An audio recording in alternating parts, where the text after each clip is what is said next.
hard to explain, okay? But all day, all year round. it's so mysterious. This is who we are. This is who we are. WADR. WADR. You can listen to us on 94.9 FM in Dakar through our website www.wadr.org.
WADR.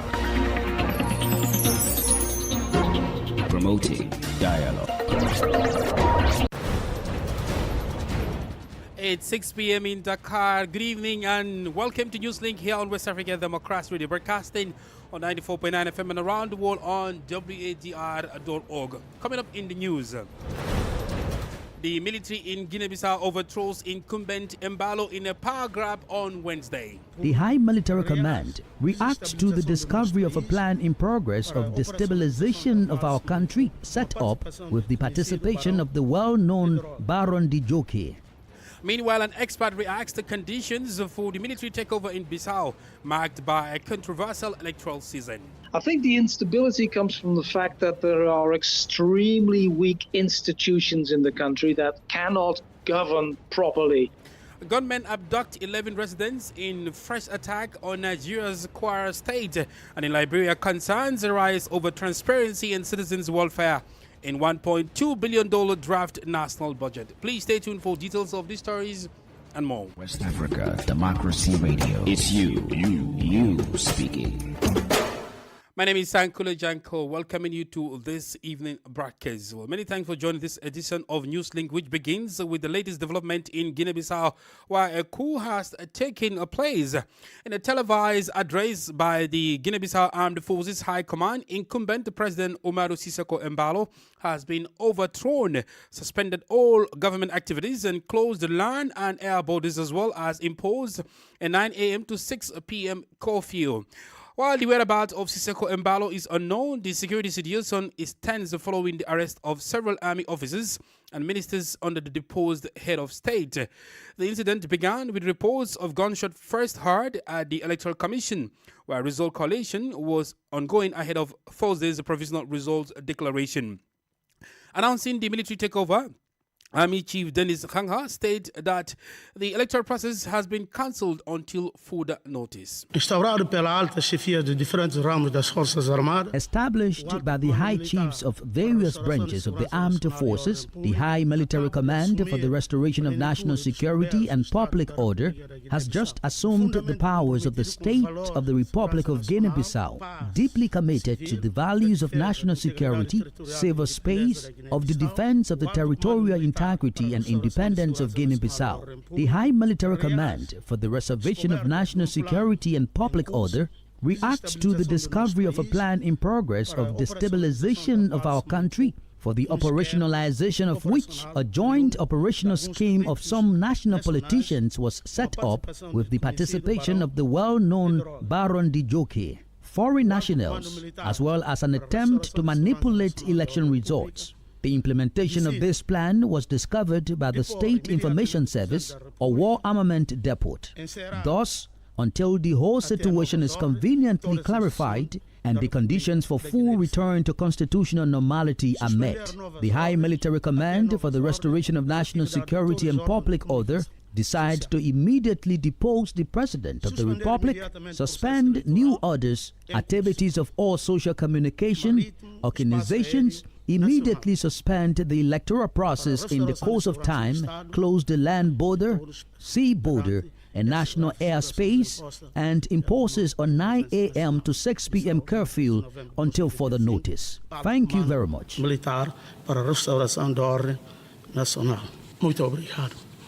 Now let's stay in Guinea-Bissau for an understanding of what the current climate is like. Since the announced power grab by the armed forces less than a day before the Electoral Commission announces the November 23, 2025 election results. Well, WDR's correspondent join us. Well, right now, the situation is really tensed in Bissau. The army, just like you said, has just announced taking control. The announcement was made by Denis Nkanya, who is of a high level in the military. We are still yet to ascertain his rank at this moment, but he was the one that made the announcement. At this moment, we don't know much about the composition of what is called the High Military Command for the Restoration of National Security and Public Order. But the situation remains really, really tensed, and it's more like a dead town, the dead city at this moment. No one is outside at this moment. Francis, now, while the whereabouts of deposed President Embalo remain unknown, can you confirm the arrest of opposition figures, including Fernando Diaz? At this moment, we cannot confirm that Fernando Diaz, the opposition candidate, has been arrested nor detained by the army. In the case of President Umaru Sissoco Embalo, interestingly, the army didn't mention if he has been detained, even though they mentioned he has been deposed. But it would be easy to understand why people say he has been detained, because it's generally implied if he's deposed, he's probably detained also. But in their statement, they didn't mention that he is detained outrightly. And going back to Fernando Diaz, the opposition candidate, what we can confirm is that his campaign office was attacked and the army was deployed there, and calm was restored. They cordoned off the area generally, but it was attacked. But we cannot say that he has been detained at this moment. The junta has announced measures such as suspension of the country's constitution, the close of all land and air borders, and imposition of a curfew. What other measures announced by the army could hamper activities in Bissau in the coming days?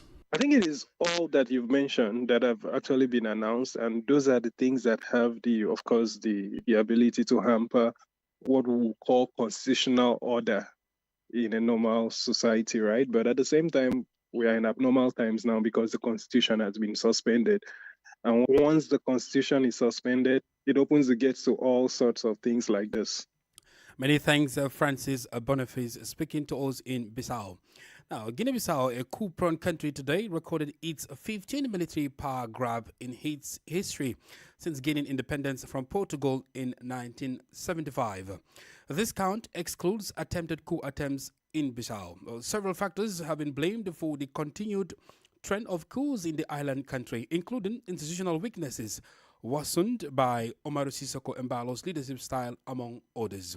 Well, Bram Postumus is a security analyst of the Sahel and West Africa. Quite a number of factors. I mean, indeed, Guinea-Bissau has been coup-prone since the first coup happened 6 years into its independence. Independence happened in 1974. The first coup happened in 1980. And it has been very, very volatile and unstable ever since. You mentioned 15. I mean, there were probably 14 or 15 attempted coups. Quite a number of them were actually successful in the end. Others failed. I think the instability comes from the fact that there are extremely weak institutions in the country that cannot govern properly. I mean, Embalo has gone out of his way now. we must assume former President Embalo has gone out of his way to weaken the institutions even further by, for instance, dissolving Parliament, by making sure that the Electoral Commission bends to his will, by making sure that the tribunal, the Supremo Tribunal de Justiça, the highest court in the land, bends to his will. All these things that weaken institutions give over the landscape to individuals with bad intentions, whether it be a coup, whether it be corrupt, whether it be dealing in all sorts of criminal activity. And so I think weak institutions are key to understanding why Guinea-Bissau is as volatile as it is. And the other factor is obviously the overweening influence of the army, an army which in itself is divided among various factions who support this or that particular political tendency, or indeed simply their own interests, whether it is in dabbling in the cocaine trade out of South America, or indeed the red boot smuggling gangs that have been working out of the north of Guinea-Bissau. Bram Potstomos is a security analyst of the Sahel and West Africa. More stories coming up on West Africa Democracy Radio. Newslink continues. Elsewhere in Côte d'Ivoire, Soumaïla Bredomi, a spokesperson for the opposition PDCI party, is expected to arrive at the police headquarters in Abidjan on Wednesday, November 26, 2025. The Ivorian MP was summoned by the General Investigations Department of the Abidjan Police Prefecture, although the notice did not specify the reason for the summons. Bredomi, who left the country several weeks before the October 2025 presidential election, returned on Sunday, November 23, 2025. His initial summons had been suspended following the intervention of Adama Bitogo, Speaker of the Ivorian National Assembly. Bitogo, however, emphasized that members of parliament are obligated to comply with summons issued by competent authorities, while underscoring the importance of institutional dialogue and respect for democratic norms. Let's focus on Nigeria now, as reactions are pouring in following the return of schoolgirls abducted in Kebbi State, northwest of the country. The release of the kidnapped victims was facilitated through coordinated efforts by the federal government. However, the relief has been overshadowed by renewed fear after gunmen attacked another community in Kwara State, abducting 11 people, including a family of 7 and a pregnant woman. WDR's Usman Omar reports from Abuja. In a major relief for families in Kebbi, authorities confirmed that 24 schoolgirls abducted last week from secondary school in Maga have been rescued. The state governor, Nasir Idris, says no ransom was paid, crediting security forces for the successful operation. We have received credible reports that our security agencies, based on the order that was being given to them by President Bola Ahmed Tinubu, to ensure these our girls have been rescued. They have been rescued, and all of them are in good health. However, as celebrations continued, fresh fears emerged in Kwara State, north-central Nigeria, where suspected bandits launched a pre-dawn raid, abducting 11 people, mostly women and children. The attack came just as the state was still rejoicing over the recent release of more than 30 worshippers kidnapped during a church service in Eruku. Critics say government efforts remain largely reactive. Among them, senior lawmaker and ruling party member Ado Dogwa condemned the latest attack, insisting that authorities are failing to protect citizens. Mr. Speaker, we can even declare legislative emergency. Close the house, shut it up. Who are you legislating for?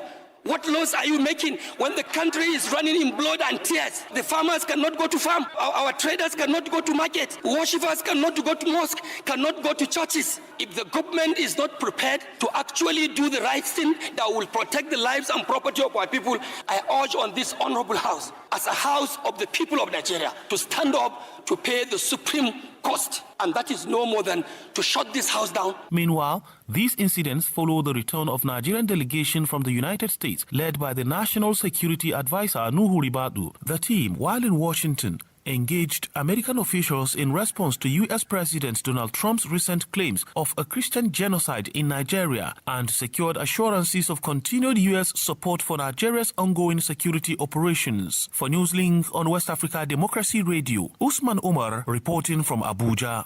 Here in Senegal, authorities in Senegal say a boat carrying 96 candidates for irregular migration forcefully landed Tuesday on the beach of Kohon, a village in the department of Tivavon, west of the country. State media APS reports that 78 Malians, including 72 men and 6 women, 6 Gambians, including 4 men and 2 women, 5 Guineans, as well as 7 Senegalese were on board this boat.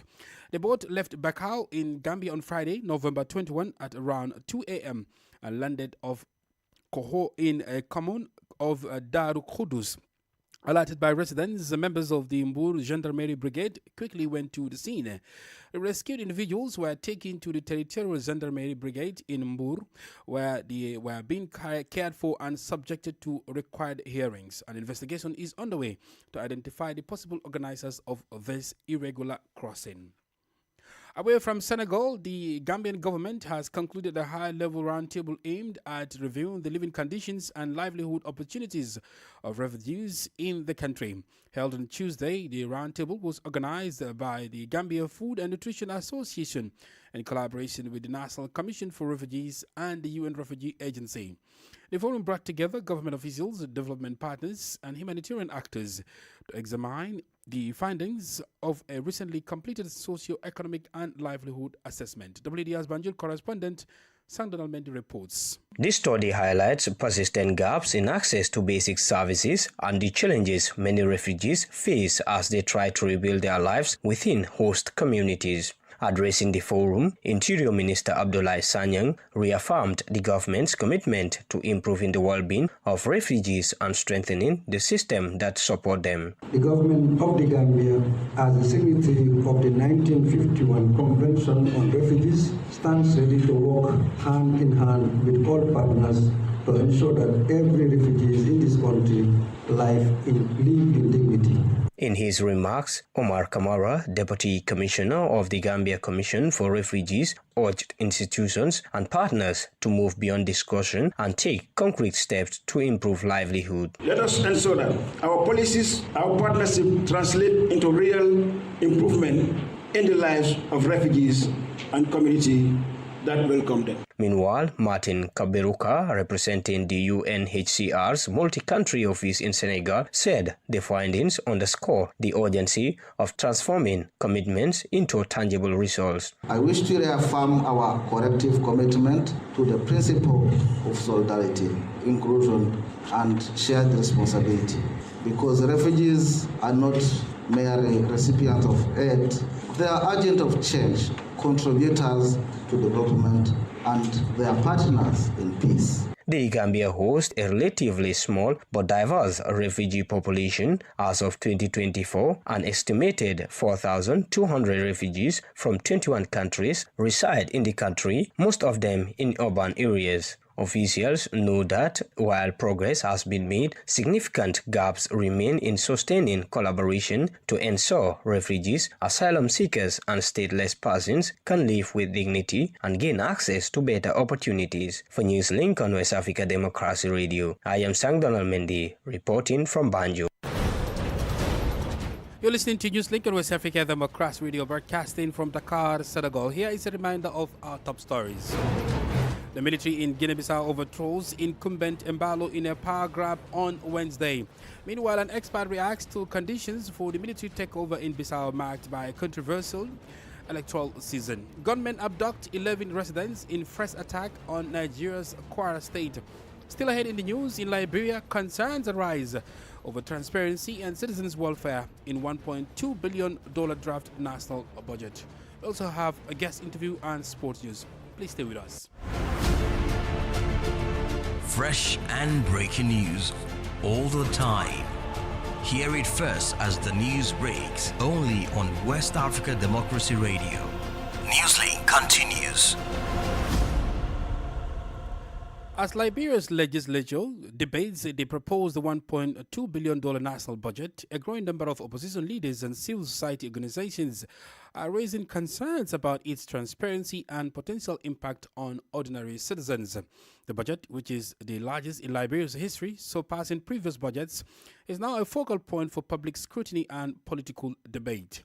Amid the discussions, the pressure is mounting on the government to use the budget process to prioritize the welfare of public sector employees and address long-standing grievances over compensation and benefits. WDR's Monrovia correspondent Abraham Parker reports. Among the critical voices is Clarence Moniba, political leader of the opposition Liberian National Union, who argues that the proposed budget fails to align with the government's stated agenda. I'm calling on the president to recall the draft national budget of $1.2 billion in a country of just 5.2 million people. There's absolutely no reason to maintain over 104 ministries by reducing government from 104 to no more than 50 institutions. Liberia, we would save over $400 million in goods, services, and overhead. Another opposition figure, Simeon Freeman of the Movement for Progressive Change, accuses the government of channeling resources toward the executive and legislative branches while neglecting the needs for ordinary Liberians. Even if we collect $5 billion, the legislature budget will jump to $200 million. The president budget will jump to $300 million, and they will have all of the justification. They want some abuse of power. Why do we need a whole ministry of state just for presidential affairs? Additionally, Senator Edwin Snow, a frequent critic of the Bouakard administration, urges the government to honor its pre-election commitments, including reinstating the pre-harmonization salary structure and increasing the salaries of civil servants. There's a long count on government expenditure. It's new, introduced for the first time. It's over $200 million. So if you just look at that line, for example, that is new and the budget has survived over the years with all that new line being placed in the budget, that money is already enough to address the issue of pre-harmonization. There is no time better than now. Beyond the political sphere, civil society organizations and concerned citizens across Liberia are also calling on lawmakers to prioritize the nation's interests as the budget review process continues. For Newslink on WADR, Abraham Parker, Monrovia. Let's travel to the Central Sahel region, particularly in Mali, where the Bamako Court of Appeal has reserved its final ruling in the case involving radio commentator Mohamed Ras Bath and influencer Rose Via Sherry. Detained for more than 2 years since 2023, the two are accused of undermining the credit of the state and a criminal association. These charges have already been examined by the indictment chamber, and the Court of Appeal is now expected to determine the next steps in the proceedings. Christopher Atichu tells us more. The cases involving Rasbath and Rukia Dumbia, also known as Rose Vi Cherry, took a new turn on Tuesday in Bamako Court of Appeal. The two defendants were not present at the court hearing, which was held behind closed doors. Already prosecuted for undermining state credit and criminal association, the public prosecutor's office added new charges to their already quite extensive case file. They include a crime with racist and religious motivations. However, this decision sparked anger among the lawyers for the two defendants during the hearing. Kasum Tapo is lawyer for the defendants. These are the same facts, nothing more, that are in the case file for which they are being prosecuted. Criminal conspiracy involving people who don't know each other, then charges of undermining the state's reputation, and a crime of a religious, regionalist and racist nature. It's laughable, but it's serious because these are people who have been in prison for almost 3 years for fabricated offenses that don't even exist. And the Attorney General said he trusts the justice system and asked the court to investigate both incriminating and exculpatory evidence. So we trust the justice system. Mohamed Yusuf Bathali, alias Rasbath, and Rukia Dumbia, also known as Rose Vi Cherry, have been in detention for more than 2 years. Meanwhile, the appeals court will deliver its verdict on December 16, 2025, taking into account the two new charges added to their files. A report from WDR's Bamako correspondent Aliu Cham, voiced by Christopher Atichu. politics, analysis on major news, social matters, and all. This is A Guest. Well, our guest interview segment focuses on the recent military coup in Guinea-Bissau. The country's armed forces command announced Wednesday evening that it had deposed incumbent President Omar Sissoko Embalo over alleged orchestrated plans to destabilize the country. In the first half of the news, Bram Postomos, a security analyst on the Sahel and West Africa, outlined factors he believed have contributed to the trend of coups in Bissau. In addition to weak institutional frameworks, Embalo's upsetting of the political landscape, characterized by the removal of the post-independence political PAIGC party and strained civil-military relations, should be noted. Well, here is Bram Postomos. I think you'd be absolutely right, and I think it is extremely important to emphasize this point. The struggle for independence in the 1960s and 70s is the defining moment for the history of Guinea-Bissau and understanding the history of Guinea-Bissau. And both the former ruling party, PAIGC, and the armed forces come from that same stem. It's the same struggle against the Portuguese colonial rule that gave rise to both the party and the army. So there have always been strong loyalties and strong lines of loyalty between these two entities. Embalo has tried to break that. He's not the first one to have attempted this, but Embalo has been quite consistent in trying to do this, and to all intents and purposes it seems now he has failed. Obviously, both his dissolving parliament twice because it was dominated by the PAIGC, and indeed, as we discussed earlier, his way of trying to dominate the institutions of the country hasn't gone down well, and the armed forces have had a habit of intervening when things go in directions they disapprove of.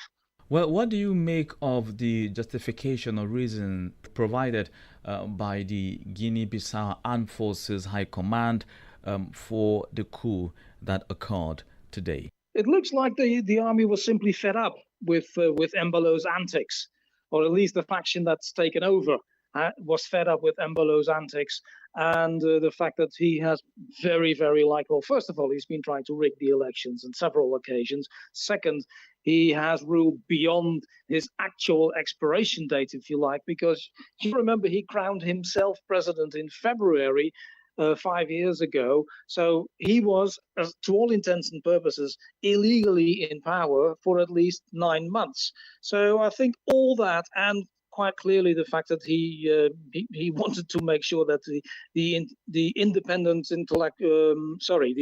the Independent Electoral Commission was going to do his bidding.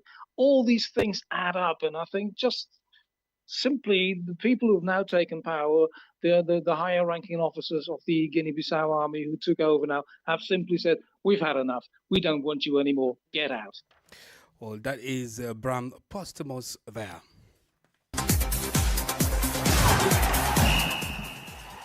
Well, in sports, exciting news surrounding the CAF African School Football Championship zonal qualifiers in the Gambia as it intensifies. WAFU qualifiers draw produced some serious and exciting fixtures. With the players at next year's continental finals underlined, the draw officially mapped out WAFU's qualifier journey in both the boys and girls under 15 divisions. In the girls division, 4 nations host the Gambia, Senegal, Guinea and Guinea-Bissau will compete in the round-robin format at the Gambia Football Federation Technical Training Center in Yundum.